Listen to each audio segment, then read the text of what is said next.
ASIC this week investigating bank advertising campaigns on promotional rates on savings accounts. The regulator raising a number of issues with the Australian Bankers Association.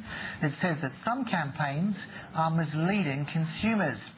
ASIC will be conducting forums around Australia commencing March the 23rd to discuss the issue with ABA members.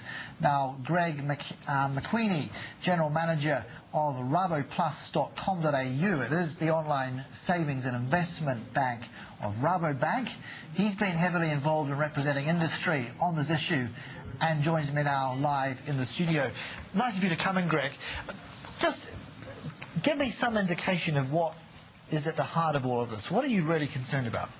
Well, my main concern is that there's a complete lack of transparency in many of what we see in bank advertising right now, particularly with savings accounts, and with banks now really driving for retail funding. They're using every means they can to get this retail funding in. And I think core to the issues that ASIC are concerned about potentially misleading consumers, are many of the strings and catches and restrictions that come around, particularly bonus rates, which invariably promise a lot and deliver very little. And ASIC have been running some forums on that, and I came from one this morning, which was very well attended, so we're hoping to see some change. Yeah. How could things be done a little bit differently? Because in a 30-second slot, there's a limited amount of information you can convey, it goes without saying. I mean, is it not enough to have a little bit of fine print on there and saying, look, subject to terms and conditions, or that sort of language? Are they not doing that already? Well, herein lies the problem, is because the banks generally are making products so complex with so many restrictions, whether it's minimum balance or the headline rate is only available for a short number of months.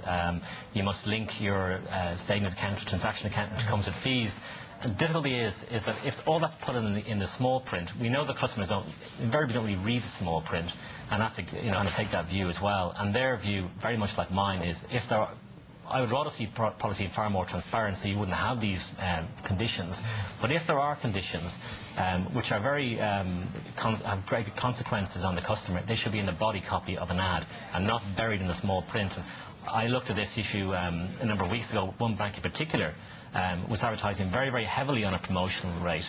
And when I looked at their ads in the newspapers and I looked at ads online, after 10 lines of small print, I couldn't even see the standard variable rate that the customer was going to get when the promotional rate disappeared. And that cannot be in the long-term interests of the consumer. What sort of penalties are out there at the moment for misleading activity like this? I think one of the difficulties is that it's open to lots of interpretation. So what one bank thinks is reasonable, another bank might not.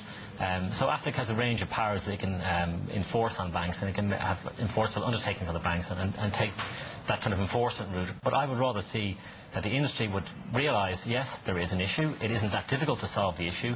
But I guess if they don't, ASIC will need to take a firmer line on this. Concern is all well and good, and I appreciate that, but are you actually tangibly seeing that translate into people complaining? You're holding these forums around the country. Is it too soon to say whether there's actually been net losses stemming from all of this? People at the coalface, people who took out loans only to find themselves caught when things were reset, that sort of thing. We conducted some online research on the matter just to gauge people's feeling towards this, and I've written extensively on my blog on our website about it. And by and large, people are generally concerned about it, that there is real tangible concern there. And some of the research that we did, at least 60% of people felt that these promotional accounts came with strings and catches. And what's quite worrying for me is that people in the older age groups didn't even realise that when the promotion rate finished, that the ongoing rate would be much lower. So I think there is a risk, a significant risk, that people have been taking advantage of. When you say that at least 60% saw that there were strings and conditions, does that not, if anything, tell you that they know, that they are aware of this, that they're identifying it, so they told you, the majority told you, yeah, we see, the fine print. Well, almost a quarter of those respondents also said they should ban promotional rates. Now, I wouldn't take such an extreme view, but I think when you read the stuff that's on the blog that I've written, what people find is they would say to me, well, look at this product offers a better rate than your product. And then when I crunch the numbers and I actually show them in real dollar terms what the difference in interest actually payments are, often it's much less than what they thought. So they kind of think there's some terms, conditions, and ASIC also takes the view that it's not enough to put it in a small print, and that you can't try and justify it after the fact because the customer is already in the sales process. They've already half made up their mind. Is there not a cooling off period?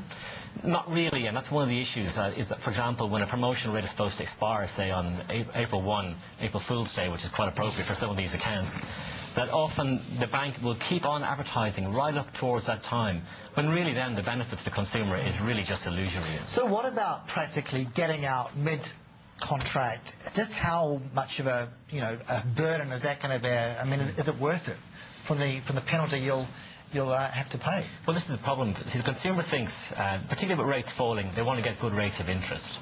And they're expecting to get a certain level of interest. And then if they even do calculate what they get, they find, oh, if I made a withdrawal or something, or I don't get my bonus rate. Well, it's too late then. And then they've got to start all over again and maybe move to another provider that offers a more transparent long-term rate. So that's the rub for the customer. But, I mean, philosophically, can you get out, can you break early one of these contracts? You will pay a penalty, but would it be worth your while if you've done the numbers? Could you potentially... Is there that much competition that you could really... Of course. I mean, that's the one good thing about the market is there's plenty of competition out there.